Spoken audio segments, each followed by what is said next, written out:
अस्सलाम वालेकुम मेरे दोस्तों, उम्मीद करती हूँ आप सब खैरियत के साथ होंगे। आपका बच्चा जब बीमार होता है तो उसको दवाई पिलाना दुनिया का मुश्किल तरीन काम हो जाता है। ख़ासतौर पे वो बच्चे जो दवाई पीना बिल्कुल भी पसंद नहीं करते, वो माँ बाप को नाक दम कर देते हैं और एक तूफ़ान मचा देते हैं और दवाई बिल्कुल भी नहीं पीते। आज मैं आपके साथ कुछ ऐसे हैक्स शेयर करूँगी जिसकी वजह से आपका बच्चा दवाई पीने का शौकीन हो जाएगा।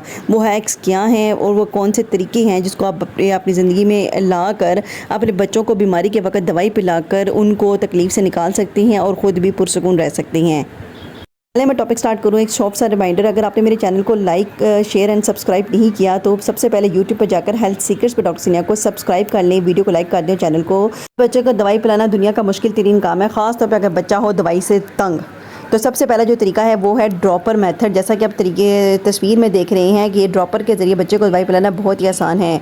आप ड्रॉपर में इसकी मिक़दार को भरकर बच्चे के मुंह में डाल सकते हैं। दूसरा मेथड है डिस्ट्रैक्शन मेथड। इसमें बच्चे का जो फेवरेट फूड या स्नैक होता है उसका रैपर बच्चे को दिया जाता है और उसके अंदर स्ट्रॉ डालकर नीचे वाले कप के अंदर मेडिसिन डाल दी जाती है और बच्चे को सक करने के लिए कहा जाता है, बच्चा शौक से ले लेता है। तीसरा मेथड है सिरिंज मेथड। जैसा कि आप तस्वीर में देख रहे हैं, हम मेडिसिन की जो डोज होती है उसको सिरिंज में भर लेते हैं और उसके बाद बच्चे को आराम से लटाकर उसके मुँह में डाल देते हैं। बच्चे को लेटाकर जो पोजीशन है वो आप देख सकते हैं, इसकी नेक को आपने सपोर्ट करना है और मुंह को हल्का सा तिरछा और टेढ़ा करना है ताकि दवाई आराम से उसके मुंह में चली जाए और बाहर की तरफ मत गिरे।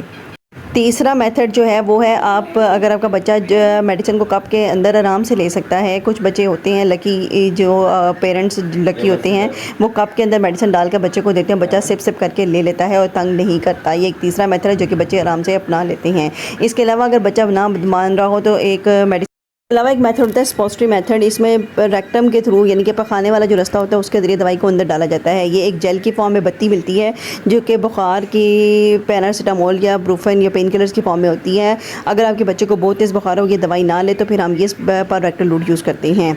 इसके अलावा जो अगला मेथड है, जैसे कि आप तस्वीर में देख रहे हैं, ये तरीका होता है स्पोस्ट्री को इंट्रोड्यूस कराने का। इसके अलावा अगर बच्चे ज़्यादा बीमार हों तो फिर हमारे पास एक ऑप्शन है, जैसे इंजेक्शन की। असल के अंदर गोश्त के अंदर लगता है, बच्चों में जो थोड़े बड़े होते हैं उनको बाजू पर भी लग जाता है, वरना छोटे बच्चों को हिप के ऊपर या थाई के ऊपर लगता है। ये एक कन्वीनियंट वे है अगर बच्चा, लेकिन हम इसे अवॉइड ही करते हैं। इसके अलावा अगर बच्चा खुदा न खास्ता एडमिट हो तो फिर हमें उसे इंजेक्शंस आईवी लगाने पड़ती हैं। अगर बच्चा बहुत ज़्यादा सिक हो और ओरली कुछ ना लेने के काबिल हो और उसको दवाई भी दें तो वो वॉमिट कर रहा हो, तो इस इंडिकेशंस में, इन सारी सूरत हालों में हम बच्चों को आईवी कैनुला पास करते हैं। और सारे तरीके हैं जो मैंने आपको बताए हैं जिसके ज़रिए बच्चों को मेडिसिन पिलाई जा सकती है। इसके अलावा अगर आप पूछना चाहें तो मेरे channel health seekers by doctor Sinia पे जाकर पूछ सकते हैं। वीडियो पसंद है तो लाइक कर दें, फ्रेंड्स फैमिली शेयर कर दें। Channel health seekers by doctor Sinia को सब्सक्राइब करना मत भूलें। अल्लाह हाफिज़।